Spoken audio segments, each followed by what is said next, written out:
Hello, ladies. Thank you so much for tuning in again. I am so excited to be talking about comparison today. It's been something that I've been working through in my own personal journey, and I've learned a couple of things along the way, so I want to share them with you guys. So I want to first start off by being completely real and transparent. I wrote down some notes, so if you see me looking off, it's because I'm looking at my notes. I just didn't want to miss not sharing anything. I just didn't want to miss anything, and I get squirrel brain very, very easily. So just being real with you. So let's get started. I listened earlier this week to one of my Audible books, and in it, the author, she talked about women comparing themselves going as far back as when kings and queens ruled the world. And so queens were chosen to marry the king based off their looks and also based off of their background. Like if they came from a wealthy family, then they were chosen, to marry the king.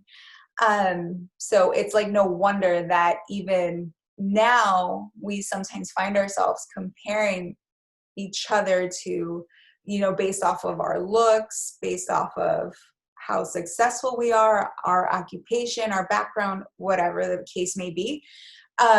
So if you have found yourself in that situation, don't trip. I feel like everybody has at some point in their life. I know for sure I have, and I still find myself comparing myself from time to time with other people. So just wanted to open up with that, and also wanted to share a really, really funny story before I get going and sharing with you guys the tips that I've learned along the way. So in 2008, there was a study that had two monkeys right next to each other, and they were both tasked with handing a pebble to the scientist. So one monkey did it, and she was awarded a cucumber, and she was so stoked about this cucumber because she was just like rewarded with it, right? And she was like, "Oh yes, cucumber."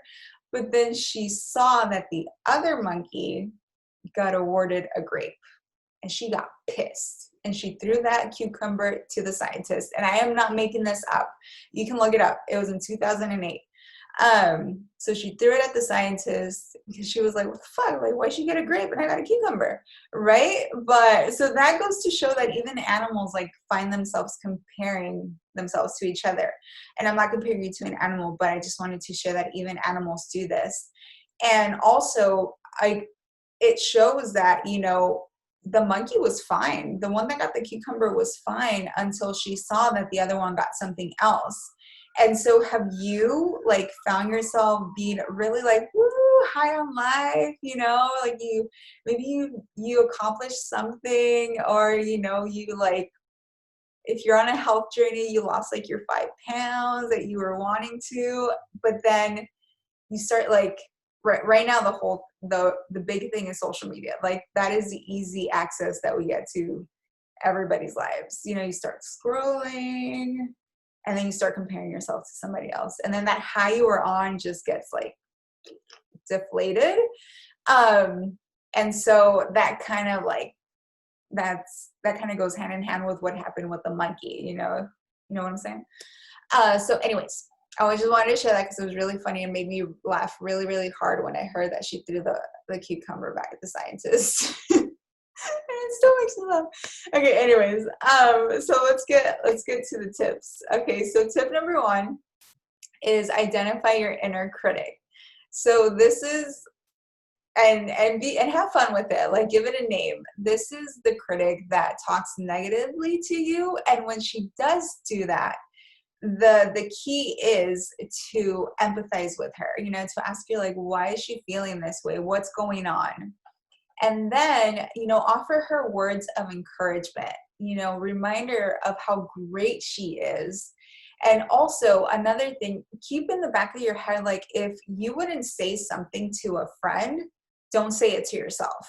If you wouldn't say something really mean to a friend, don't tell it to yourself. Like, why would you? You know what I'm saying? So that's tip number 1. Identify your inner critic, give her a name, something fierce or something fun. And then, ask questions and empathize with her and just give her really like heavy words of encouragement, and remind yourself of how fucking amazing you are. That is the key. Okay.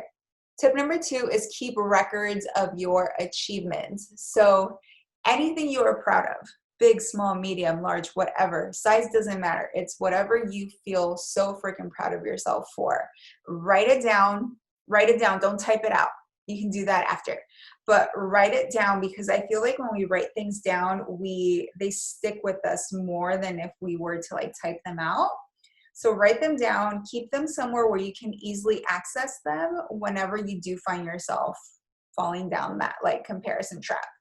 And then, you know, if you want to keep them handy, type them out in your phone. So if you're out and about and you gotta like dig into them, pop out your phone, your notes section, and just like look through them. Take some time to yourself and look through them. And then tip number 3 is practice inward looking self-care. So what I mean by that is journaling. I have found this to be like so helpful, especially when I find myself feeling stuck, or when I'm just like, oh, I can't do this. Like, I don't have the talent. I don't have the potential. When I feel like that, I start writing things down, and I directly speak to God in my journaling. But you know, you can speak to yourself, you can speak to nature, whatever you believe in, speak to it and write it down, and write down everything that you're feeling. Because when you do that, what I have found is that you come face to face with actual truth. Because when you read it through, like even the not so nice things that you write down, you're like, whoa, you know, like, why am I saying that? Like, that's not true about me, you know? So, so it just helps you be more self-aware and come to terms with actual reality instead of these lying thoughts that are going through your head. And then tip number 4, the last tip, is create more and consume less. So what I mean by that is going back to social media. For me, I have found that social media is a trigger for me as far as like my confidence, because that's something that I'm also working on. And when I consume way too much of other people's lives, I do start to compare myself to them, and I do start to feel not so great about myself, you know, and it doesn't help my confidence. So what I've started doing is, first, I focus on my own self-care. And most of the time, I'm not saying I'm perfect, but most of the time I focus on my own self-care, on my own work. And because I'm very like work driven, career driven. And so I have multiple things going on right now that I want to do. And so, you know, I'm focusing on that and on educating myself on those things. And when you educate yourself, you really like empower yourself with a lot. Like, knowledge is power, empowerment, you know? And so yeah, so focus on you and on what you have going on, and then, you know, consume other people's stuff. Because I also feel like, obviously, you know, I want to see how my girlfriends are doing. I want to see how other people are doing. Other people's work is very much inspiration to me and all of that. But if I focus on that first, then I'm just going to start sounding more like them and less of me. And so if you flip it around, that's another way for you to not fall so deep into that comparison trap. So that's basically it. The first tip is identify your inner critic. Second tip, keep a record of your achievements. English, Karina. Let me say that again. Keep records of your achievements.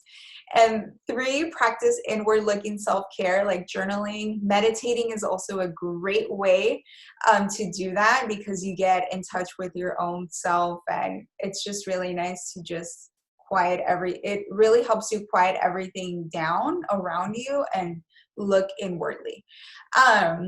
Or inward. I think it's inward, the word. Okay, anyways. And tip number 4, create more and consume less. So those are all the tips as far as that I've learned so far. I'm sure there's way more, but these are the ones that I have found to be very, very helpful. So I hope, you know, something you got something out of this. I totally just got squirrel brain because someone yelled outside. I told you. But anyways, the main takeaway from this is stop focusing on comparing your behind the scenes with other people's highlight reels and start focusing on what you want your life to be, on who you want to show up as, you know, like how does that great version of you look like? What is your purpose? Start focusing on that. And by doing that, you won't find yourself falling so deep into that trap. And if you do find yourself getting there, you'll be more easily able to pull yourself back out of it. So so anyways, I hope this was helpful. If it was, let me know. I love hearing from y'all. And I love making these videos for you guys. So anyways, have an amazing rest of the week. I will talk to you guys later. Love you. Bye.